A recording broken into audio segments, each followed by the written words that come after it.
मेरे अजीज़ो, पास्टर वकार सलीम डेविड की जानिब से आज के दिन के लिए खुदावंद यीशु मसीह का आपसे बाबरकत वादा।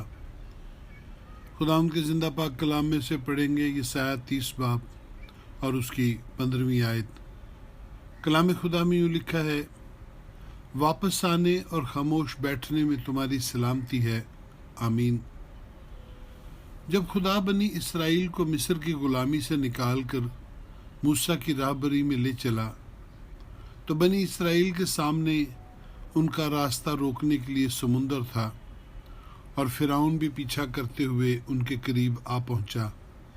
तब बनी इसराइल मूसा से झगड़ने लगे कि तू हमें मारने के लिए यहाँ ले आया है, और इस तरह मरने से तो बेहतर था कि हम मिस्र में ही मर जाते ताकि हमें कब्रें तो नसीब होती।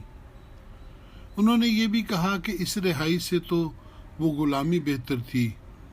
तब मूसा ने उनसे कहा कि खामोशी से खड़े रहो और खुदावंद के नजात के काम को देखो कि जिन मिस्रियों को तुम आज देखते हो फिर अबद तक न देखोगे।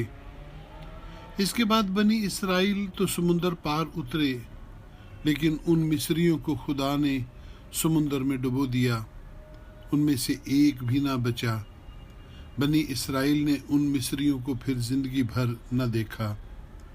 मेरे अजीज़ों, आपको कोई मुश्किल क्यों परेशान करे और आप किसी बात से क्यों फिक्रमंद हों? आप तसल्ली के लिए किसी इंसान के कंधे का सहारा क्यों लें और आपका गम आपको क्यों रुलाए? याद रखें, परेशानी और फिक्रमंदी आपको ईमान से दूर कर देती है। झील में तूफान के आने और किश्ती में पानी भरने से जब रसूलों को लगा कि वो मर जाएंगे तो उन्होंने बेचैन होकर खुदावंद ही को इल्ज़ाम दिया।